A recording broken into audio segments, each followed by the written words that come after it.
हामिद जी sir. आपका वो battery वाला और गाड़ी वाला क्या वाकया है? वो बड़ा मशहूर है भाई दोस्तों में। ਉਹ ਸ਼ਾਹ ਜੀ ਮੈਂ ਨਾ ਨਵੀਂ ਗੱਡੀ ਲਈ ਸੈਕਿੰਡ ਹੈਂਡ ਨਵੀਂ ਗੱਡੀ ਲਈ ਸੈਕਿੰਡ ਪਹਿਲੀ ਵਾਰੀ ਇਹ ਕਹੀਦਾ ਪਹਿਲੀ ਵਾਰੀ ਮੈਂ ਗੱਡੀ ਲਈ ਹੈ ਤੇ ਮੈਨੂੰ ਤਾਂ ਪਤਾ ਨਹੀਂ ਬੈਟਰੀ ਬੂਟਰੀ ਨਿਕਲ ਜਾਂਦੀ ਹੈ।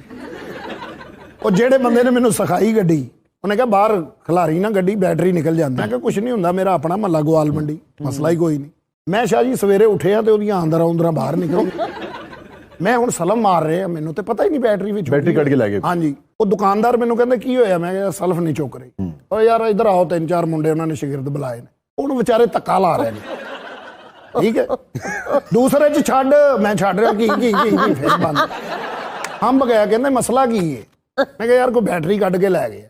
ਯਾਰ ਤੂੰ ਪਾਗਲ ਹੈਗਾ, ਬੈਟਰੀ ਬੰਦਾ ਕੱਢ ਕੇ ਲੈ ਗਿਆ ਤੇ ਇਹ ਸਟਾਰਟ ਹੀ ਨਹੀਂ ਹੋਣੀ, ਤੂੰ ਸਾਨੂੰ ਐਵੇਂ ਥਕਾ ਦਿੱਤਾ। ਸ਼ਾਰਟਕਟ ਮੈਨੂੰ ਮਿਸਤਰੀ ਨੇ ਕਿਹਾ ਕਿ ਇਹ ਨਾ ਤੂੰ ਰਾਤ ਨੂੰ ਜਾ ਕੇ ਬੈਟਰੀ ਕੱਢਿਆ ਕਰ ਤੇ ਆਪਣੇ ਘਰ ਲੈ ਜਾਇਆ ਕਰ, ਸ਼ਾਮ ਨੂੰ ਰੱਖੀ ਤੇ ਫਿਰ ਨਿਕਲ ਗਿਆ। ਉਸ ਤੋਂ ਪਹਿਲਾਂ ਮੈਂ ਚੌਕੀਦਾਰ ਨੂੰ ਕਿਹਾ ਕਿ ਇੱਥੇ ਮੇਰੀਆਂ 2 ਬੈਟਰੀਆਂ ਨਿਕਲੀਆਂ ਨੇ।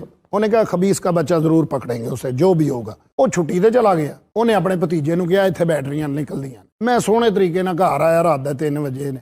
ਮੈਂ ਅੱਜ ਬੋਨਟ ਖੋਲ ਕੇ ਬੈਟਰੀ ਨੂੰ ਹੱਥ ਪਾਇਆ, ਕਹਿੰਦਾ ਆਜ ਨਹੀਂ ਛੋੜੇ।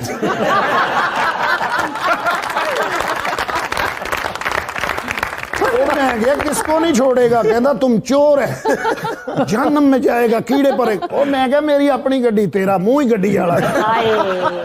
मैं उधर मुंह करके अपने पुत्र ਨੂੰ ਆਵਾਜ਼ ਦਿਆ, ਅਰਮਾਨ ਅਲੀ ਉਹ ਸੁੱਤੇ ਪਏ, ਉਹਨਾਂ ਨੂੰ ਵਿਚਾਰਿਆਂ ਨੂੰ ਕੀ ਖਬਰ ਹੈ। ਉਹ ਮਹੱਲੇ ਦਾ ਇੱਕ ਬੰਦਾ ਲੰਘਿਆ, ਉਹਨੇ ਕਿਹਾ ਭਾਈ ਇਹਦੀ ਗੱਡੀ ਹੈਗੀ। ਫਿਰ ਉਹਨੇ ਮੈਨੂੰ ਛੱਡਿਆ।